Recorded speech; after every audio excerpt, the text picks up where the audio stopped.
Haleluya. Na wasalimu katika jina la Yesu. Nimekuja ili kuwaletea neno lake Yesu Kristo, neno ambalo ni uzima. So adhuhuri ya leo, mtu wa Mungu, ni vyema kusikia neno la Mungu.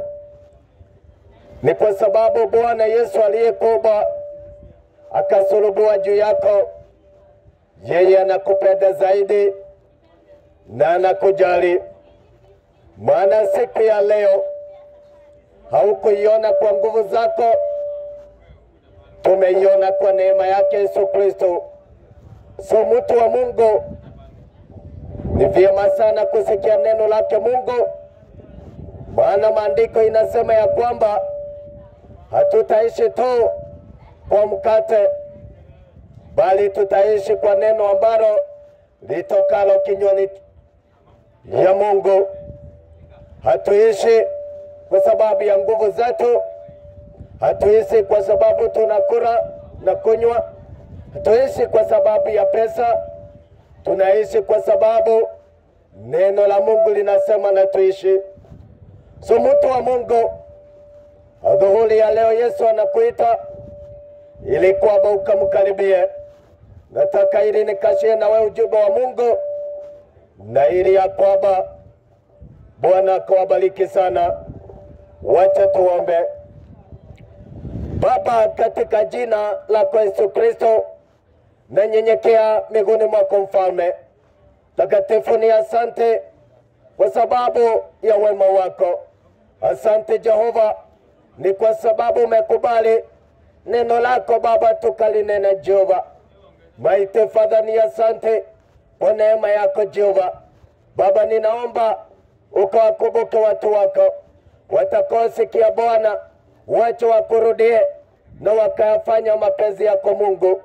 Katika jina la Yesu Kristo, ninafunga kila milango ya mwovu shetani katika mji huu, na ninaomba Baba wa mbinguni ukatawale Jehova, na ni katika jina lako Yesu Kristo Bwana naomba na kuamini.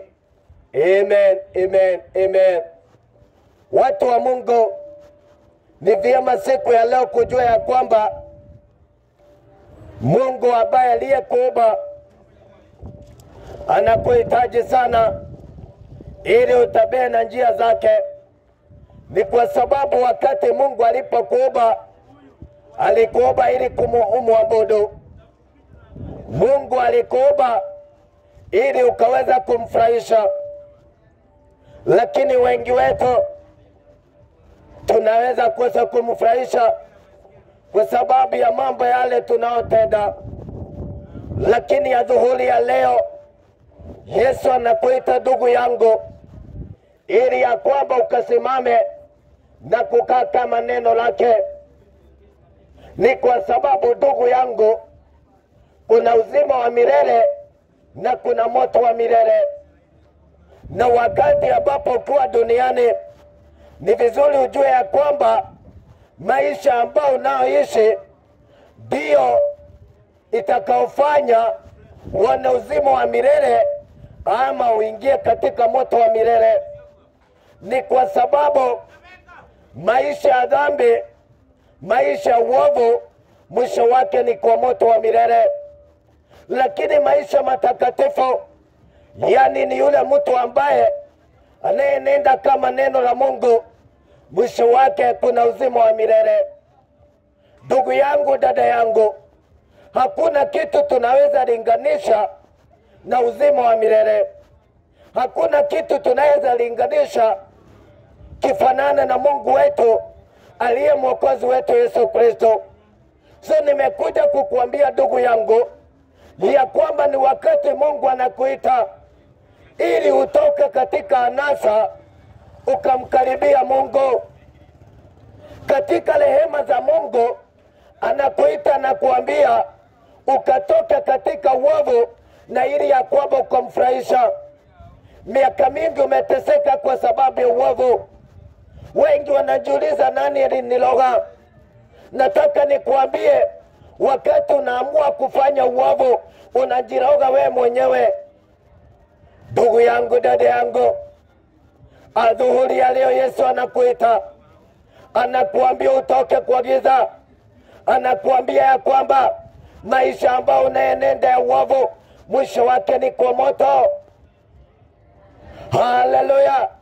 Maana maandiko inasema katika Isaya 48:22, hakuna amani kwa mtenda dhambi, asema Bwana. Ndugu yangu, ushirati hauwezi ukakupa amani, ulevi hauwezi ukakupa amani, wizi hauwezi ukakupa amani, ufisadi hauwezi ukakupa amani, ukahaba hauwezi ukakupa amani. Maana neno linasema ya kwamba katika Isaya 48:22 ya kwamba maandiko inasema hakuna amani kwa mtenda dhambi. Mtenda dhambi mwisho wake ni kwa moto. Ndugu yangu, nataka uelewe vizuri siku ya leo, na ili ukaweza kulilia maisha yako ya umilele. Maana ndugu yangu, iko siku inakuja ambao utakuwako duniani. Iko siku inakuja ambao sisi wanadamu hatutakuwako duniani, lakini tutasimama mbele ya kiti cha hukumu. My brother, tutasimama katika kiti cha hukumu na tutaulizwa hesabu ya maisha yetu. Tutaulizwa hesabu ya maisha yetu. Kwa nini tulipenda anasa? My brother, kwa nini Mungu atakuuliza? Kwa nini ulifurahishwa na mambo ukakosa kuangalia uzima? Haleluya! Ndugu yangu, Yesu anakuita. Upendo wake ni mkuu zaidi, upendo wake ni zaidi. Kwa nini tunafurahia katika anasa, ili hali Yesu alisulubiwa juu yako na juu yangu? Kwa nini tunafurahisha anasa, ili hali Yesu alisulubiwa ili tukaona uzima wa milele? Lakini shetani anadanganya wengi ili tuendelee na anasa. Ndugu yangu, anakuonyesha jinsi usherati ulivyo mzuri, jinsi pombe ilivyo nzuri, lakini mwisho wake ni kuangamia. Ndugu yangu, mwisho wake ni kuangamia. Haleluya! Ni kwa sababu nini ndugu yangu? Ni kwa sababu maisha ya mwenye dhambi, ukiishi maisha ya dhambi, mwisho wake ni kuangamia. Leo shetani anaweza kukuonyesha ya kwamba dhambi ni tamu, anakuambia ni nzuri, lakini mwisho wake ni kuangamia. My brother, my sister, angalia wakati utatoka duniani ujikuta ukiwa kwa moto. Angalia ndugu yangu, ya kwamba umeng'ang'ana dunia, lakini umeng'ang'ana ukiyatenda maovu. Ndugu yangu, Yesu anakuita, anakuambia ulilia maisha yako, na kulilia maisha yako lazima unje kwa Kristo, ukae kama neno la Mungu. Lazima utubu dhambi zako na unyenyekee. Ndugu yangu, ni kwa sababu maisha hayo unayoishi haimpendezi Mungu. Haleluya! Neno linasema ya kwamba kuna njia ionekayo ikiwa nzuri, lakini mwisho wake ni kuangamia. Kuna njia ionekanayo ikiwa nzuri machoni pa mwanadamu, lakini mwisho wake ni kuangamia. Hiyo njia ya dhambi inaonekana ikiwa nzuri, ikiwa tamu, ikiwa na raha, lakini mwisho wake ni kuangamia kwa moto. My brother, my sister, hiyo njia ambao unasema ya kwamba ukahaba ni mtamu, mwisho wake ni kuangamia. Hiyo njia unasema bangi ni tamu, miraa ni tamu, pombe ni tamu, mwisho wake ni kuangamia. Ndugu yangu, Yesu anakuita adhuhuri ya leo, ili ya kwamba ukaweza kukaa kama neno la Mungu, ili ukakaa kama jinsi Mungu anavyotaka. Maana mwisho wake mwenye dhambi ni kwa moto. Nataka ujaribu ndugu yangu, weke kidole chako kwa moto, uniambie kama maisha yako ya umilele utavumilia. Itakuwa kilio, na hiyo siku haitatambua kama mtu alikuwa tajiri ama alikuwa maskini. Hiyo siku Mungu atakuuliza ulikuwa tajiri ama maskini, ataangalia je, ulikaa kama neno lake. Ndugu yangu, Yesu anakuambia utoke kwa ushoga, utoke kwa wizi, utoke kwa mauaji, ukaweza kurudi katika njia ya Mungu. Ni kwa sababu mwisho wa dhambi ni katika moto, ni katika kuangamia, ni katika kulia, ni kwa sababu ni kilio. Haleluya! Hakuna amani kwa dhambi ndugu yangu, hakuna amani kwa uovu ndugu yangu, maana mwisho wake ni kuangamia. Haleluya! Angalieni ndugu yangu, maisha ambao huko ni maisha machache sana. Miaka ambao mwanadamu anaishi duniani ni miaka michache sana. Itumie vizuri kwa kumfurahisha Mungu. Ukiitumia katika uovu utaangamia. Ile miaka ambayo ni ya milele hata haina hesabu. Maisha ya milele, uzima wa milele hauna hesabu, maana maandiko inasema ni milele na milele. Hallelujah my brother. Ni vizuri sana ukajue siku ya leo ya kwamba kwa nini Yesu alisulubiwa juu yako, ili ya kwamba usiishi maisha ya dhambi. Yesu alisulubiwa ili usiishi maisha usherati. Yesu alisulubiwa ili usiishi maisha ulevi, maana mwisho wake ni kuangamia kwa moto. Mwisho wake maisha ya dhambi ni kuangamia. Haleluya ndugu yangu, sikia venye maandiko inavyosema. Kitabu cha Wakorintho wa kwanza 6:9, ili usikie wale ambao Bwana anasema hawatarithi uzima wa milele.